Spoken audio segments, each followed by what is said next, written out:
So welcome, everybody. Thank you so much for joining us today.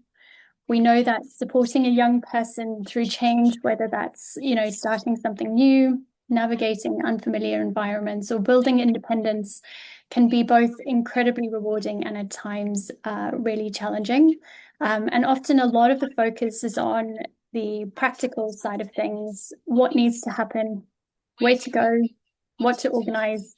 But what can get missed is what's happening underneath, the stress, the overwhelm, the emotional load, both for the young person and for you as a parent, carer, or supporter. So we're going to explore what's really going on in those moments of stress and difficulty and what can help. And hopefully we can do this in a way that feels really practical and realistic for you both as well. So welcome. So I'd like to begin by acknowledging the traditional custodians of the lands with which we meet today. As we're meeting online, we recognise that we're all from many different parts of country, and we pay our respects to elders past and present, and extend that respect to all Aboriginal and Torres Strait Islander peoples here with us today. We acknowledge the ongoing connection to land, waters, and community, and recognise the strengths and resilience of First Nations peoples. So just a couple of quick housekeeping points before we get started. This webinar is being recorded, so if you need to step away at any point, you'll be able to access it afterwards. All things going well, we will also have time for questions at the end, so please feel free to pop any questions into the chat as we go, and we'll keep an eye on these and come back to them. If we don't have time to answer all the questions, we will collate these in an email with the slides and recording and send these to you afterwards.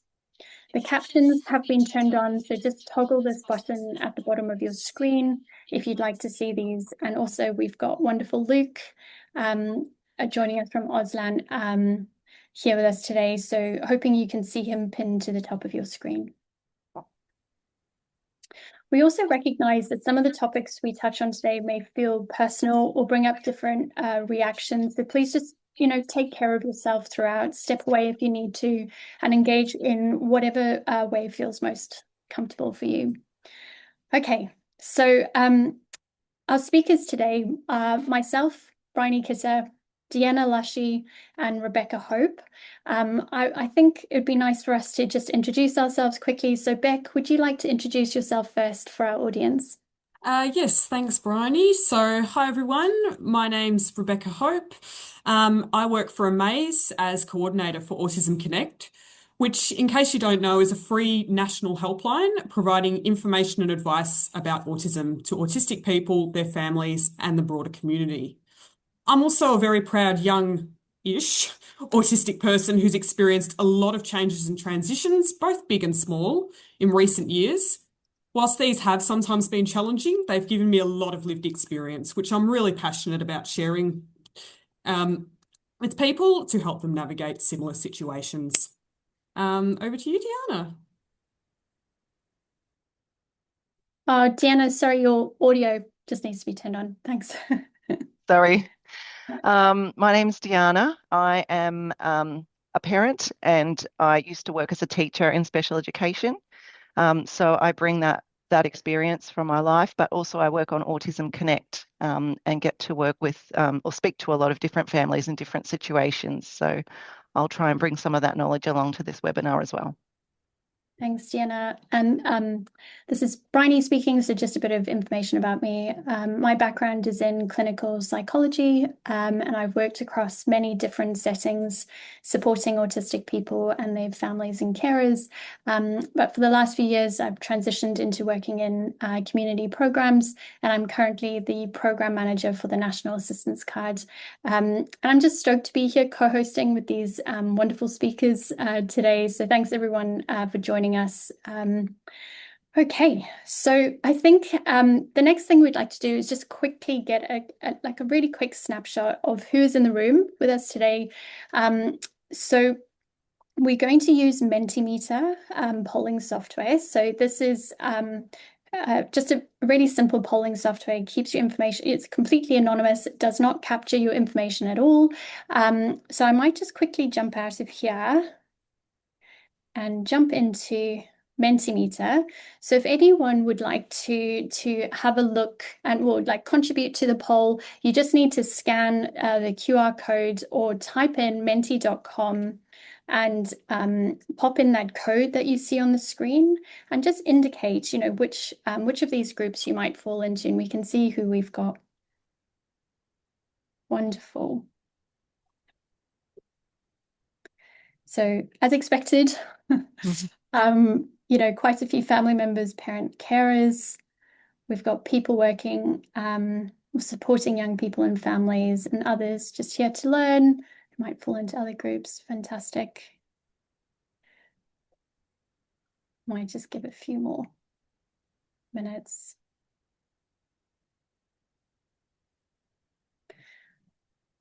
Alrighty. That's great, guys. We were expecting mostly families and carers, so it's great to know who else might be here. Yeah, thank you. Thank you, everyone, for joining us. Well, hopefully the information is relevant to all groups. Okay, I will just jump back.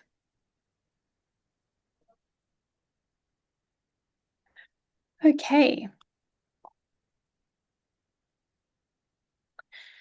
So this is what to expect from today. The webinar will cover 4 key parts. We'll discuss understanding your loved one and transitions in more detail, how you can help in the moment, how to build your person up gradually as they develop, and then shifting focus to you, providing some practical strategies to take care of yourself.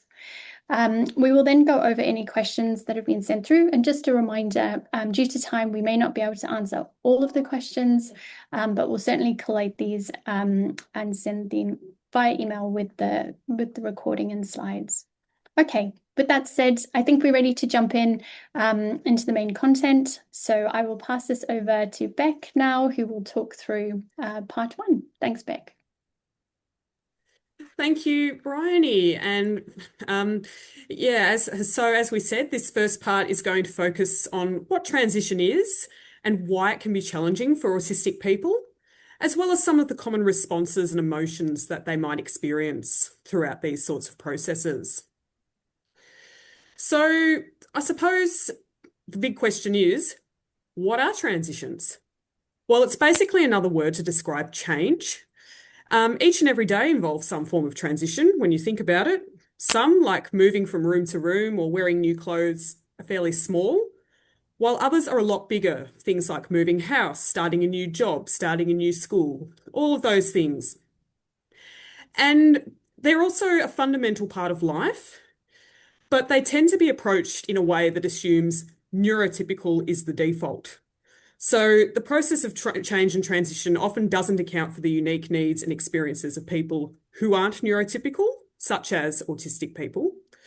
So while transitions can be challenging for anyone, autistic people can find them particularly destabilising and distressing. So why do so many autistic people find this so hard? There's several different reasons for this, and not all of them are necessarily going to apply to every single autistic person, but they do all relate back to the differences in the way that the brain processes information, which are key to the autistic experience. So a lot of autistic people have what's called a monotropic style of thinking, where the brain focuses on one thing or one idea at a time, and often in significant depth. So when the brain needs to switch focus to something else or think of multiple things at once, it can take a lot of cognitive energy for the person to do that, and that can cause overwhelm. And some autistic people also have challenges imagining themselves in situations that they haven't yet experienced firsthand. So even if they're told about or shown what happens from someone else's perspective, they often need to live it in order to really know what it's like. And this is sometimes the case even if they've gone through the same or a similar change before, as their mind might not what's called generalize the situation. So rather than focusing on the bigger picture, for example, there's a change, they might focus on the smaller, more subtle differences of that change. Another thing that can come into play is the speed at which an autistic person processes information.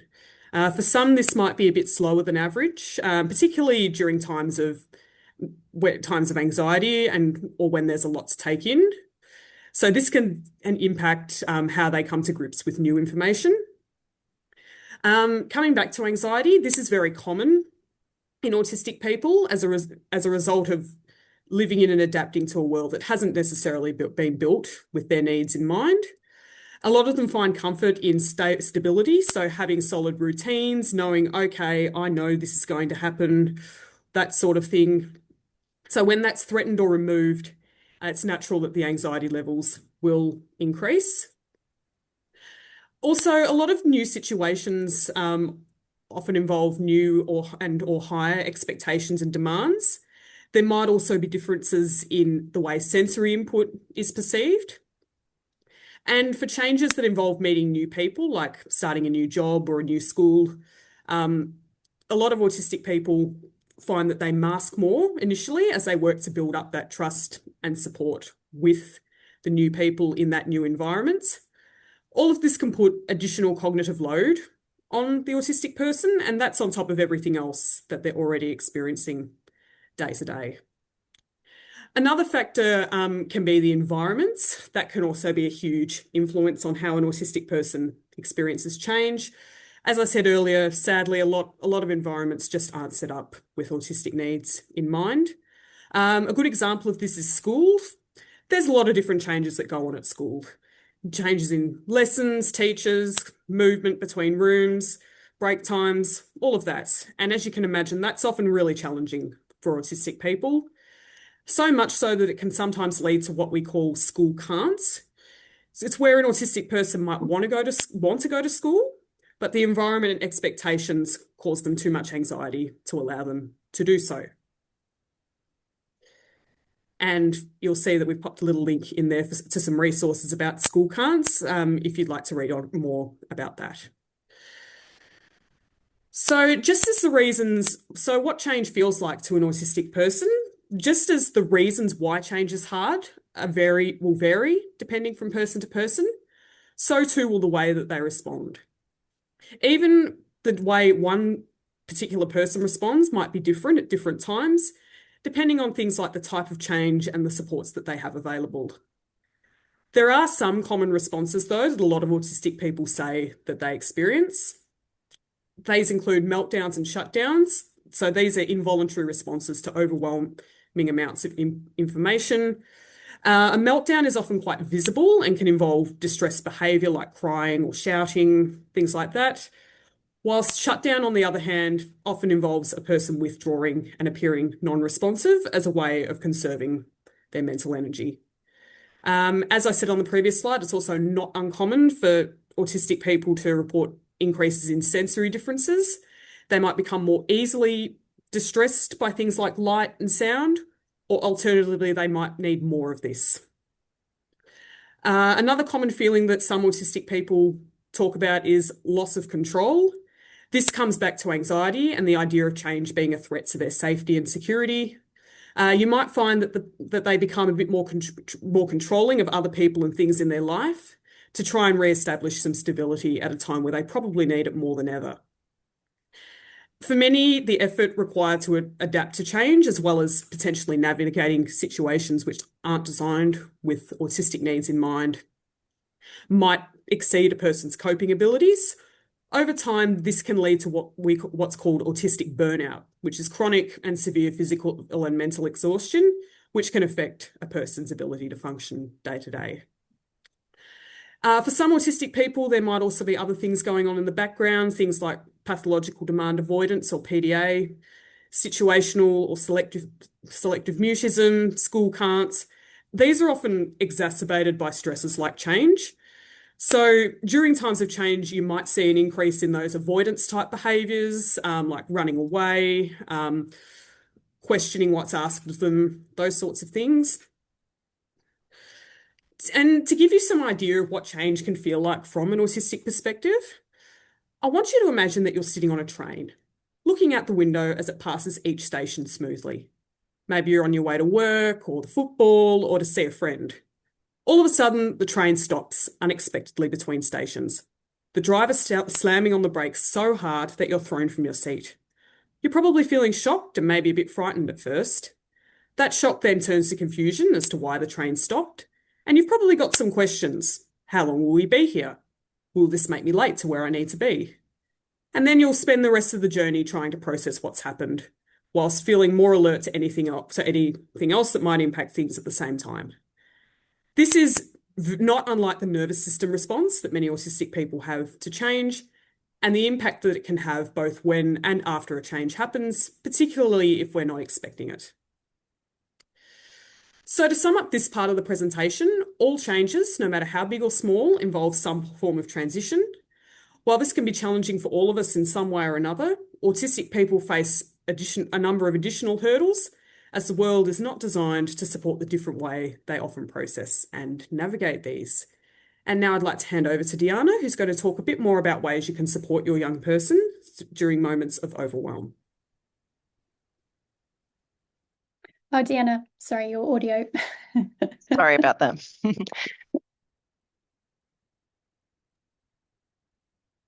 Can you hear me? Hello? Yeah, we've got Yep. you now. Yep. Beautiful. Okay, so I'm going to be talking about ways you can help a young person through their transition.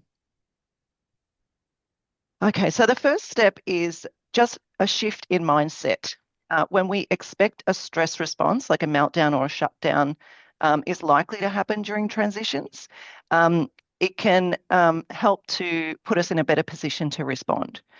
These meltdown or shutdown responses are not signs of failure. They're predictable nervous system responses during high demand moments.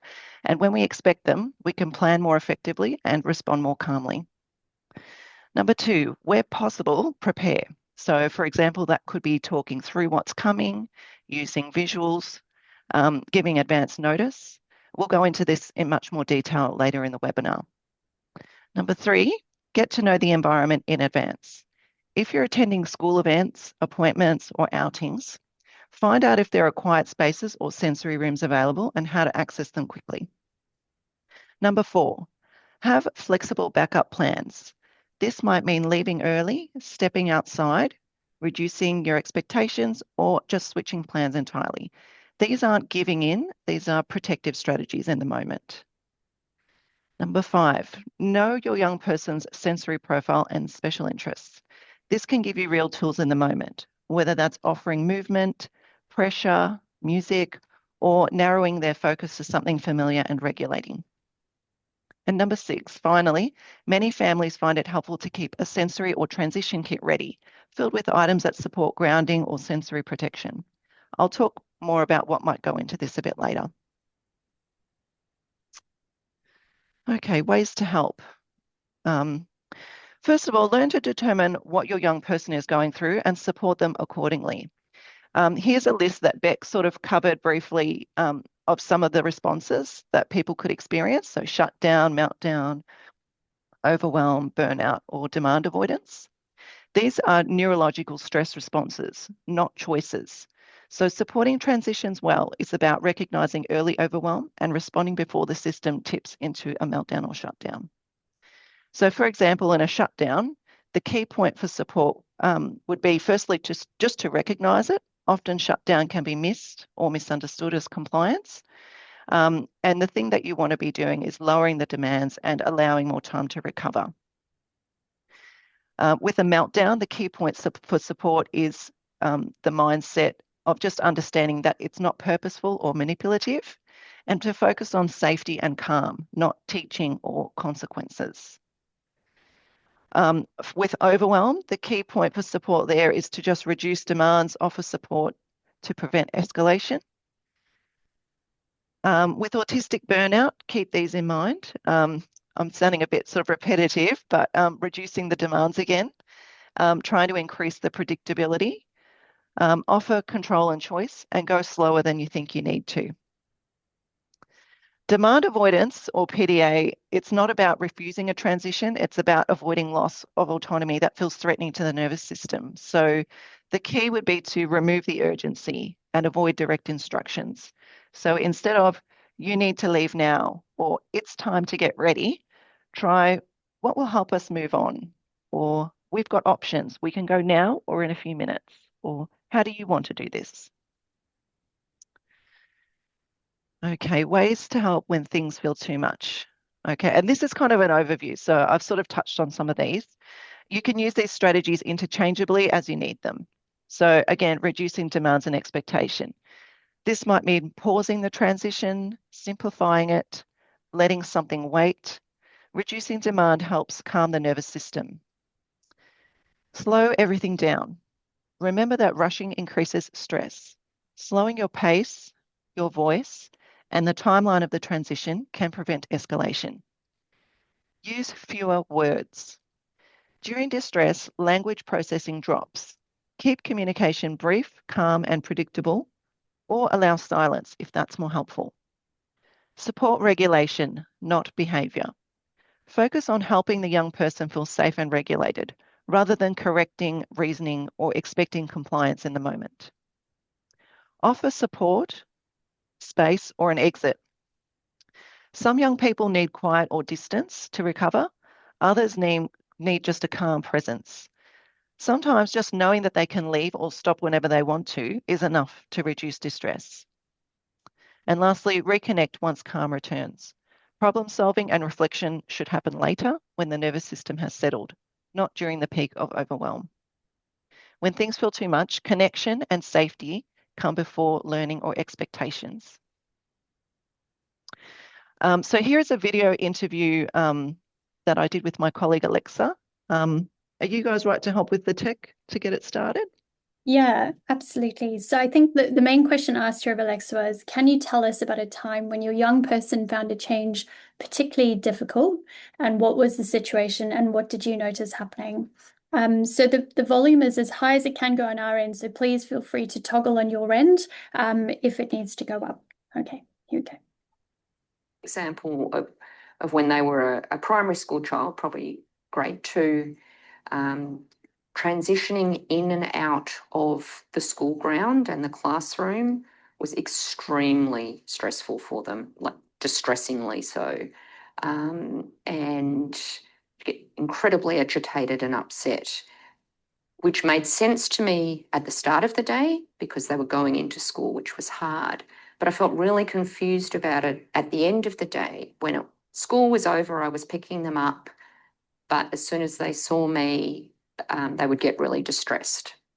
And so part of that was just letting go of the tension of the day, but part of it was also transitioning from being the student, the child who was listening, the obedient person, to the child at home. So that's it's a big transition point emotionally as well as literally.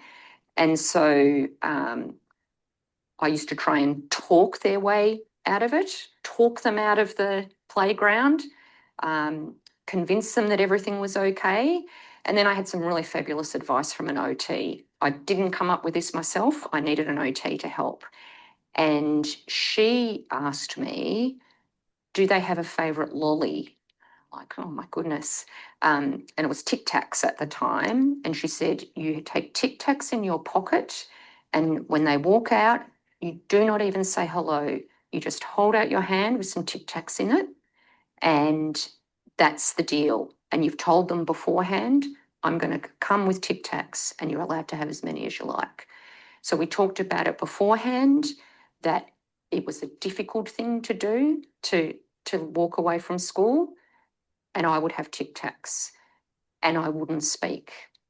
And so it was incredibly powerful, and it worked for a good couple of years, and we got into this routine. But it was not just the treat. In fact, it wasn't that much at all. It was the silence from me that it helped me relax. I had something to do, something to offer, and they also had something to do. And the sucking on the Tic Tac was a sensory soothing experience as well. So that's not an example that would work for everybody, but it's leaning into the thing that works for that person in that moment. What they find comforting. Yes, what they find comforting. And actually, it doesn't matter what it is. You as the parent have to get okay with whatever it is. Example of when the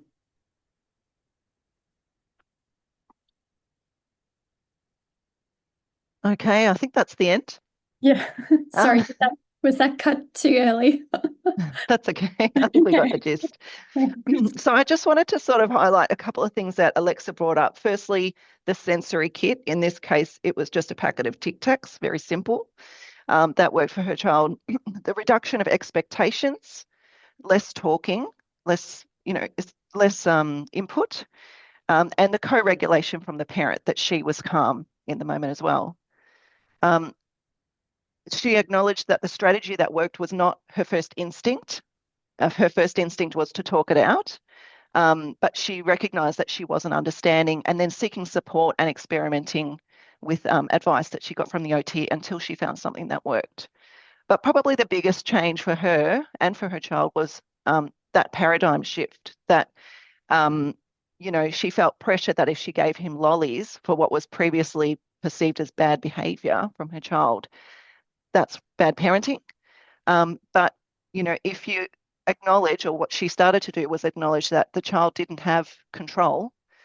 So positive or negative reinforcement is out the window. We're not talking about that. We're just regulating in the moment. And I think that's what helped her and her child along. Okay. On to the next slide, just quickly, how to help with recovery after the event. So your young person may have low energy and capacity, reduced sensory and social tolerance, limited communication. They may need rest and familiarity, and they may require time, space, and empathy. Recovery is not a setback. It's just a necessary part of regulating and rebuilding capacity. Okay, so strategies you can teach. I've sort of broken these into two parts, communicating needs and supporting yourself. The first part is how they can communicate their needs to you and others. So that could be a rehearsed verbal statement. It could be wearing a pin, a band, or a lanyard, identifying themselves as autistic or having a disability. It could be utilizing the National Assistance Card, more on that coming up in the next part of this webinar. Or it could be a pre-written statement that they can provide. For how they can support themselves, that could be boundary setting. For example, it can work in with the rehearsed verbal statements like, I need more time, I understand what you're saying, but I just need more time to process an answer. I don't have capacity for a heavy conversation today. Can we keep this short? Can you be more direct about what you need from me? I do better with clear requests rather than reading between the lines. So just ideas about boundaries to do with time, and capacity and expectations. Mindfulness, that could include breathing routines, body check-ins, learning how to use their sensory profile, and understanding that mindfulness doesn't have to be still. It can look like swinging, rocking, it can be heavy work like pushing or carrying heavy items, deep pressure like using a weighted blanket or a hand grip strengthener or something like that. Keeping their own sensory kit or packing one together so that they learn how to do it themselves. Each sensory kit will be unique to the person it is for, but the goal is to help them regulate their body and feel in control. So this may include sensory protection from things like light or sound, and it may include tools to help with grounding. So fidget toys, stress balls, sensory putty, chewing gum or Tic Tacs. It could be a weighted blanket or something that vibrates or massages. It can help to work with an OT, but even just to experiment with different things with your child and lean into what interests them. And the last little bit that I'll cover today is how to be an advocate and an ally. First of all, know the difference. An advocate speaks and acts on behalf of a person when they cannot or do not feel safe to do so. An ally listens, validates, and supports, stepping in only if invited or clearly needed. Younger children usually need advocacy. Younger autistic children often rely on adults to speak up for them, explain their needs, and take action on their behalf, especially during transitions when stress is high. Autonomy grows with age and capacity. As children grow, many want and benefit from more independence and control. They may still need support, but not always someone speaking for them. Allyship, it supports their independence. Shifting towards allyship means standing beside your young person rather than in front of them, supporting their voice, their choices, and self-advocacy where possible. Needs will vary by person and situation. The right balance between advocacy and allyship depends on the individual, their confidence, their communication needs, their energy levels, and the specific transitional context. One size does not fit all. Okay, so just a quick take-home message. I won't go too long. Remember the key things. Reduce sensory input, encourage grounding items and sensory protection, engage in their special interests, and withdraw demands, pressures, or expectations. Be prepared and build an emergency sensory kit. Show empathy and understanding, and teach your loved one how to navigate where possible. And that's all from me. Thanks, guys. Awesome. Thanks, Deanna. So moving on to part 3. So far we've talked about understanding transitions and how to support your loved one in the moment. So this next part is something slightly different, how we gradually build them up over time so that transitions become something they can move through with more confidence and eventually more independence. So the goal isn't to remove all of the challenge, but to help them feel more capable within it. So a helpful way to think about this is through the idea of scaffolding. So scaffolding means we don't expect independence all at once. Instead, we build it slowly, we provide support while their skills are still developing, and then we gently reduce that support over time. So what does scaffolding actually look like? So this can look like practicing small transitions before big ones, doing something with your young person before expecting them to do it all alone, or breaking transitions into manageable steps rather than one big leap. It might also involve repeating those experiences so they become more predictable and familiar over time. So to help illustrate scaffolding in practice, let's go through a couple of examples. So if your young person is anxious about starting a new school, an example of scaffolding might be that you visit the school together a few times beforehand, walking through where the key places are for them, practicing what the day might look like, taking pictures of the school and what those key spaces are, and even making that into a social story that they can practice at home beforehand. So just some examples of how scaffolding works in that example. Another example, so if they struggle with stopping an activity, you might start with very small practice moments at home, like transitioning from a preferred activity to a neutral one, and then back to a preferred activity using a timer, giving them a sense of control over when that transition happens as well. So success with smaller transitions kind of builds tolerance for bigger ones. So start small and then work your way up.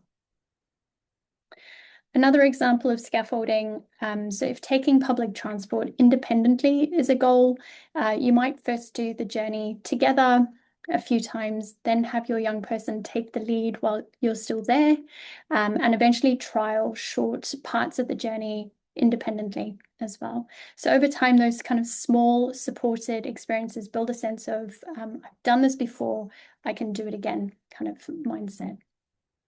So just a few examples of how scaffolding can work with transitions. The scaffolding framework can really be applied to almost any situation you're facing. So just breaking big steps into small ones, supporting them through these, and then gradually stepping back when they get a sense of mastery over them. So as your young person grows, one of the most powerful things we can do to build them up and increase their independence is to support their ability to self-advocate. So self-advocacy is their ability to understand their own needs, communicate those needs, and then ask for support in ways that feels right for them. So it's also really important to note here that this will look different for every young person, okay? And there's no right way to self-advocate. For some, it might involve using clear phrases and scripts. For others, it might be using visuals or tech to communicate. What matters is that they find a way to express themselves that feels authentic to them. So this is where I shamelessly plug our program. So tools like the National Assistance Cards can play a really valuable role in building self-advocacy. So the card allows young people to communicate their needs more easily without needing to explain everything verbally in the moment. It reduces pressure in situations that are already challenging and provides a consistent way to communicate across different environments. So for those of you who might not be familiar with the cards, there's also a QR code on the back where people can upload more information about their support needs, things like medication, allergy information. You can also upload and record your own video too. Just a really quick note, those card images you're seeing on the screen, they're our new design, which is coming in July. So the current card just does look a little bit different, but very exciting time coming in July. Okay, so to bring all of this to life, we'd like to share Axel's story and how he and his mum, Catherine, have used the card to support Axel's self-advocacy. So Axel's 14. He's starting to think more about independence, but like many young people, he's also becoming really aware of how others perceive him and the challenges that can come with that. So his mum, Catherine, shared that the hardest part of advocacy has been community understanding. So they were looking for ways to help kind of bridge that gap and came across the National Assistance Cards. It was really important to Catherine and Axel that the information on the card helped others understand Axel better, that it communicated what help Axel needs in the moment, but also reflected who Axel is. And we should note, Axel has a very strong connection to music and rhythm. His mum, Catherine, explained that music has been this incredibly powerful tool for him to learn, process information. It helps him organize his thoughts, it supports his memory, makes things feel more manageable overall. So for Axel, it made complete sense to make some kind of music video for his card. And so that's exactly what Catherine and Axel did. So with a bit of help with AI, they created a rap video that explains who Axel is, what he finds difficult, and what helps. The strategies in the video are the same ones he uses in his everyday life, presented in a way that feels like really engaging for him. So we'll play you a short clip of his video now so you can see how this works in practice. If you'd like to watch the full video, and I highly recommend you do, we will include the link in our follow-up resources. Okay, one sec. Yeah. Listen up. It's for me. Hello, my name is Axel. Let me say it clear. I'm autistic. Yeah, that's why I'm here. What you see on the screen ain't attitude or mood. It's overload, hitting hard when the pressure gets rude. Sometimes my emotions spike, I lose control. Don't read it as defiance, read the nervous system low. Lower the demand, step back, change the tone. Keep your voice low, let me think on my own. Give me two choices, simple and plain. No threats, no lectures, don't crowd the scene. I'm not being difficult, I'm trying to cope. We regulate, don't tighten the rope. Overload, not attitude. Less noise, less pressure, change the latitude. Step back, slow down, let me breathe. Work with my brain, don't look against me. Hey, hey. Overload, not attitude. Less noise, less pressure, change the latitude. Step back, slow down, let me breathe. Work with my brain, don't look against me. Okay, I might just stop it there. But just how fantastic it is that I highly recommend listening to the whole song. It's incredibly moving and catchy too. And once you hear it, you won't be able to unhear it, and it will be playing on your mind all day. So thank you so much, Axel and Catherine, for sharing. Okay, so like, why does this matter? Well, firstly, Axel shows someone his card. When Axel shows someone his card, they're not just seeing a label autism, they've been given a window into who he is, how he experiences the world, what actually helps.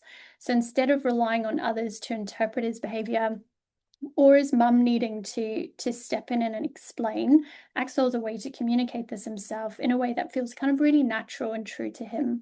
I should also say as well, in order to create something like this, you need to have a fairly clear understanding of your own strengths, challenges, and the strategies that help you cope and communicate effectively. And often that self-awareness is one of the hardest first steps in self-advocacy. So this becomes a really lovely exercise that you and your young person can do together to begin to identify, understand, and express those parts for themselves. Okay. Also, we should say, self-advocacy doesn't have to look like a rap video. It can be built around a young person's strengths, interests, the ways they naturally communicate best. So for Axel, that's music. For someone else, it might be artwork, poetry, or another form of expression. So when we support young people to identify their strengths and interests and to advocate for themselves in ways that feel aligned with who they are, we're not just helping them in a single moment, but we're building that confidence, that identity, and independence over time. Okay, so take-home message for part 3. Independence doesn't happen all at once. It's built through really small, supported experiences over time. The goal isn't to remove support, it's to change what support looks like as your young person grows. So when young people are given the opportunity to practice new skills, express themselves in ways that feel right for them, and recover from challenges with your support, they begin to build confidence and belief in themselves and their capacity to take on new things. Okay, so throughout this process, you are there supporting, advocating, being all things for your young person, and that can be really rewarding, but also exhausting. So this next part is going to be about you, our families and carers in the room, because supporting a young person through transitions doesn't just take practical strategies, it takes emotional energy, time, often a huge amount of persistence, and over time that can all add up.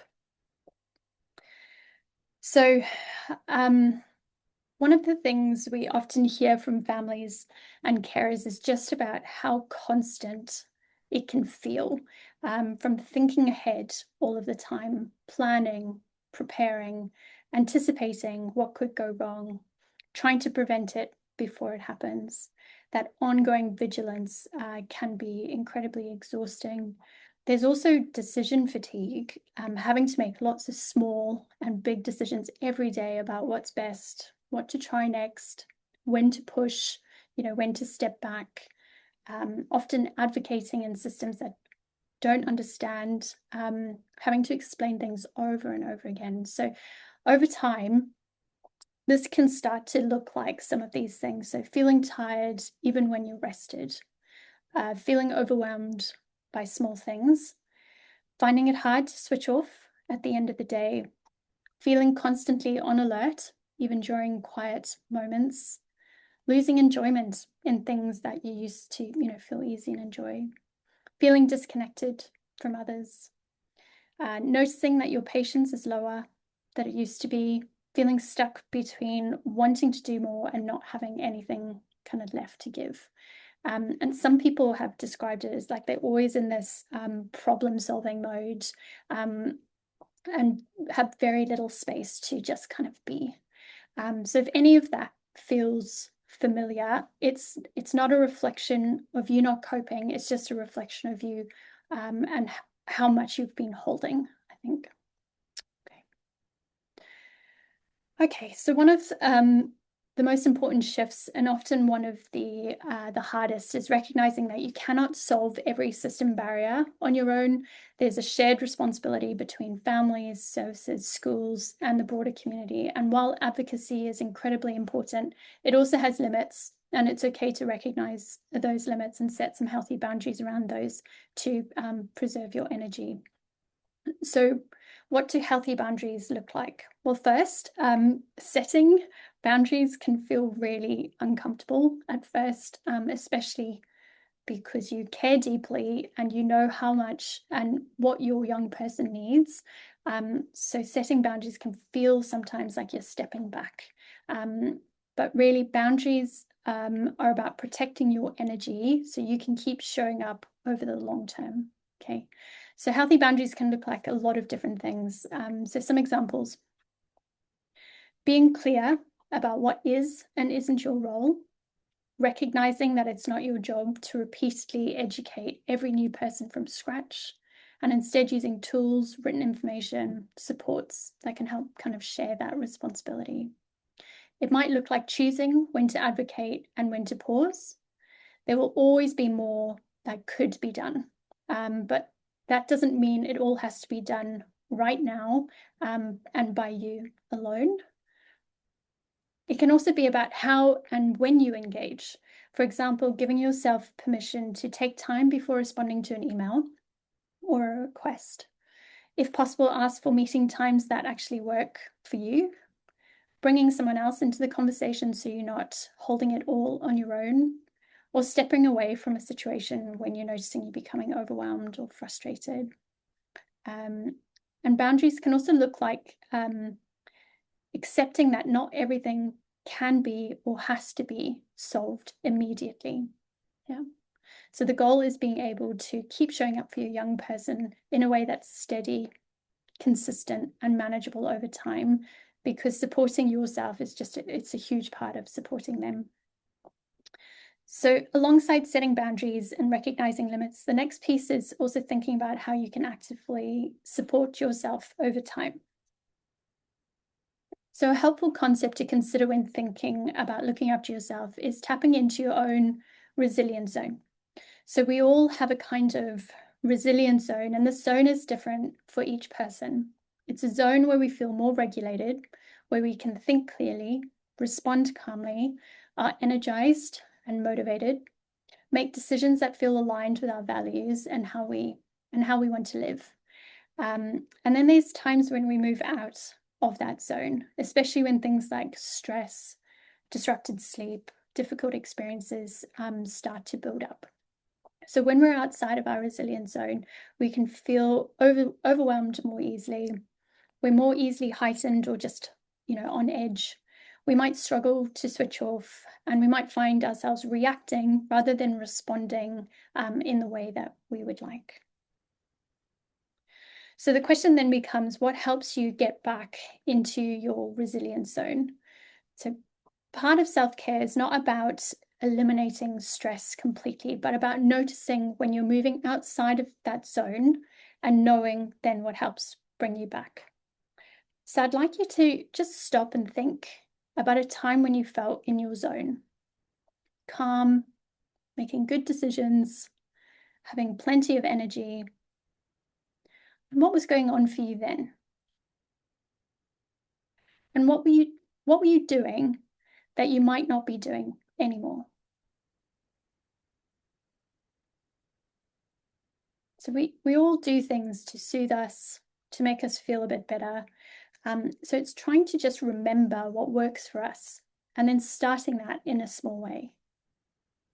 So some common examples of self-care include, taking a short break or stepping away from a situation, talking things through with someone we trust, someone who understands, getting outside, changing our environment, doing something familiar, soothing, predictable, walk on the beach, walking the dog, having a bath, listening to some music, or even just having a moment where you're not problem solving.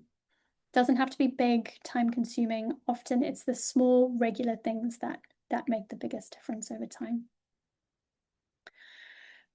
Okay, another component of self-care relates to the expectations we hold for ourselves, for our young person.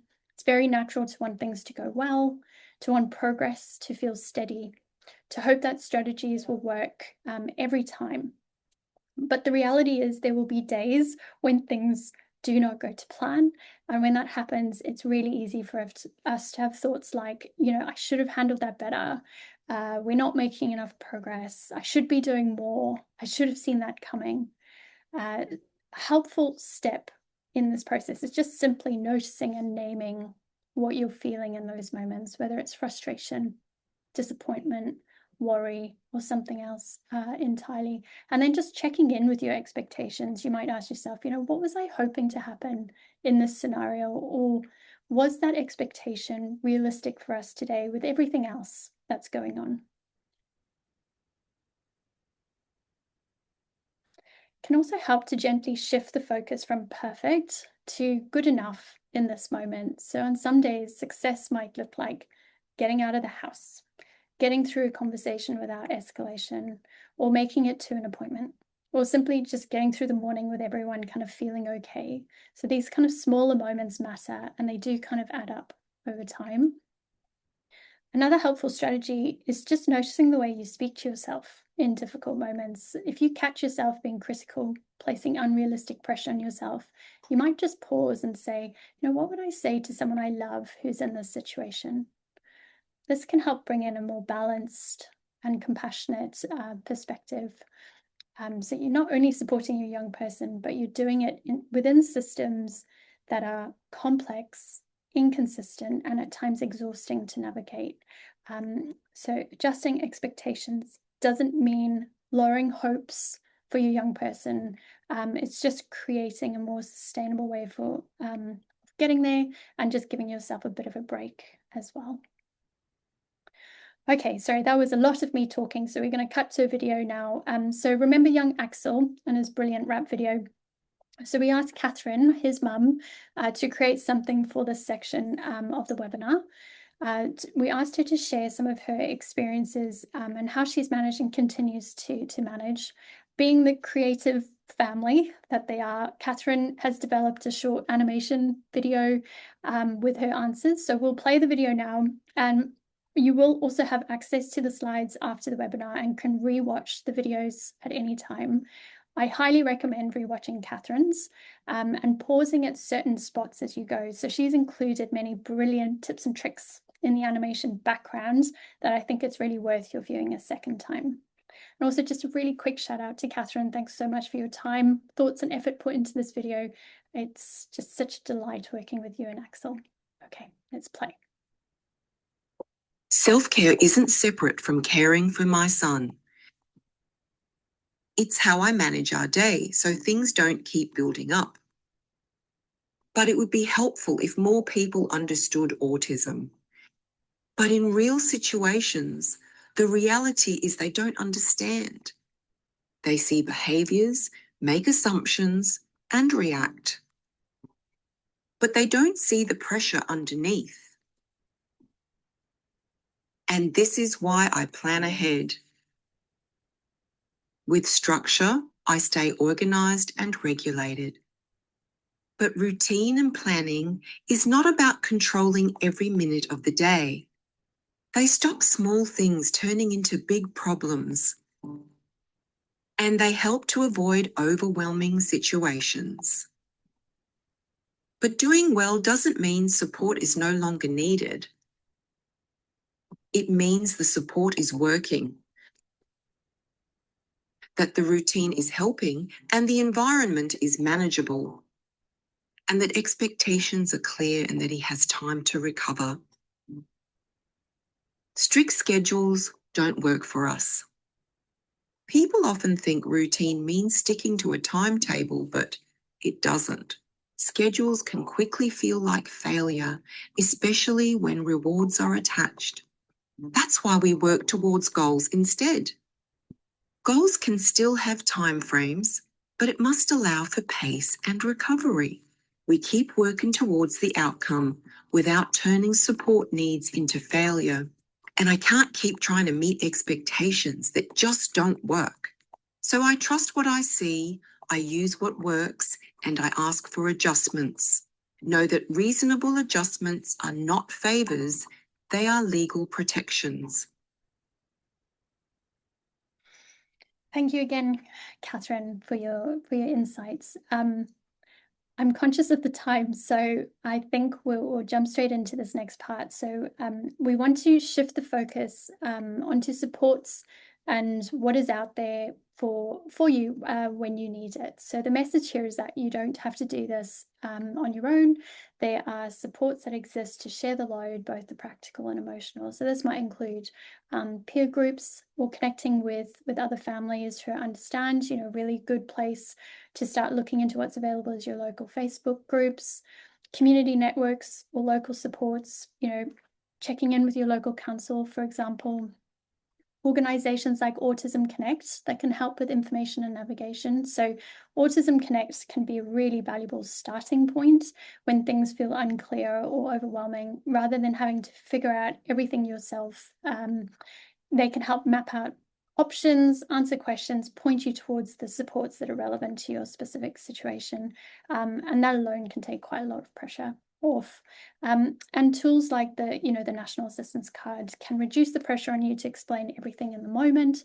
It helps create shared understanding more quickly, can support a young person to communicate their needs more independently over time. Yeah. Okay. So just take home message for part 4 is that, you know, looking after yourself is a critical part of supporting your young person. Sustainable support doesn't come from doing everything all the time. It comes from finding a pace that allows you to keep showing up in a way that's steady, flexible, and compassionate, both towards your young person and yourself. You don't have to carry everything on your own. Small shifts, shared supports, moments of pause can make a real difference over time. And with that in mind, we'll now, talk about, bring it all together and do a quick wrap up of the key messages. So across the session, we've really focused on 4 main things. Firstly, that transitions, whether they're big or small, can feel really significant for your young person.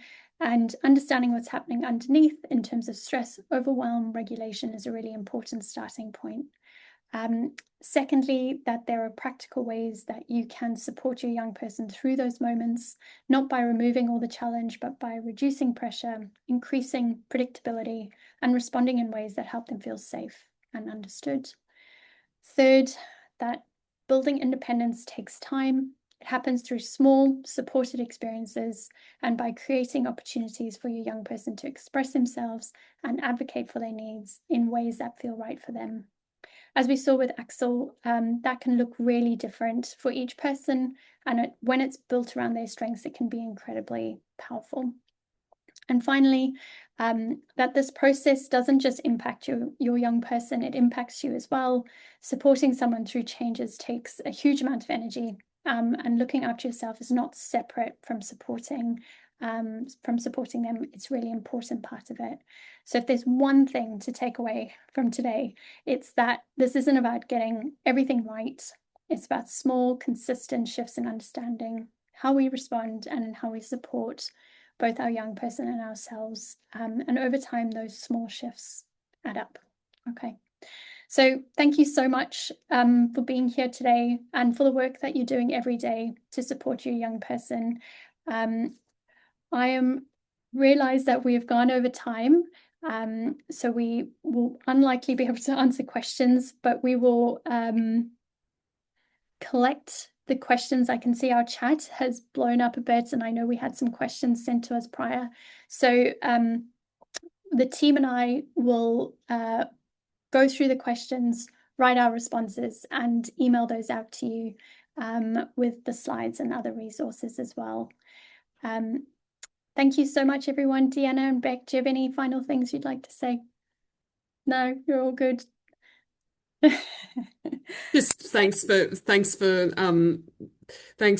everyone for coming along. I hope you found, as Bryony said, I hope you found it useful, and hopefully you'll take some of these tips away with you to help support your young person going forward.